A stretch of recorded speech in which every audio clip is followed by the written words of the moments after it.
Bonjour à tous. Comment gagner de l'argent avec l'achat-revente de voitures d'occasion?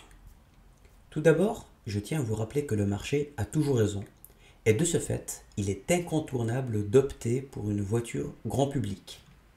Ces voitures sont les plus répandues, l'entretien est moins cher et les pièces très abondantes sur le marché. Elles sont donc très demandées. Le rapport de force lors de la vente sera naturellement en votre faveur. Privilégiez donc des citadines et des berlines en petit gabarit, idéalement des françaises. Selon le site L'Argus, les voitures d'occasion les plus vendues en 2019 sont la Renault Clio en première place, suivie de la Mégane, la C3, la C4, la Golf et la Twingo. Ensuite, il convient de vérifier l'état du véhicule afin d'éviter un retour client et des dépenses onéreuses pour remettre le véhicule en état de rouler et valider le contrôle technique.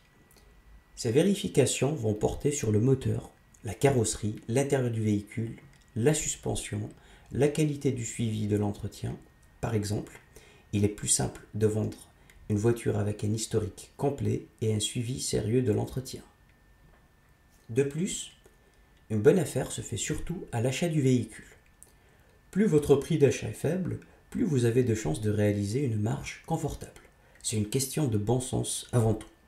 N'hésitez pas donc à utiliser certaines techniques de négociation pour économiser jusqu'à 40% du prix affiché, voire plus. Pour cela, je vous recommande deux livres très inspirants. Le premier, c'est Ne coupez jamais la poire en deux de Chris Voss. Et le deuxième, Comment réussir une négociation de Roger Fisher et William Ury.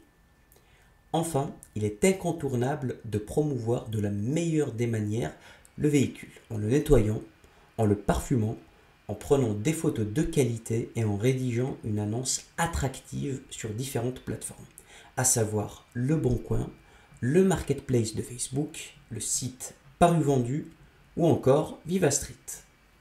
N'oubliez pas de fixer un prix légèrement au-dessus du prix du marché pour véhiculer une bonne image auprès des potentiels acheteurs puisque dans la conscience collective, le prix indique la qualité.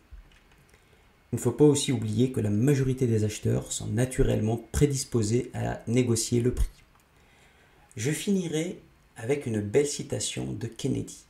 Ne négocions jamais avec nos peurs, mais n'ayons jamais peur de négocier. Merci pour votre attention. Et vous, avez-vous d'autres astuces à nous partager pour gagner plus d'argent? N'hésitez pas à liker, partager et commenter. Ciao!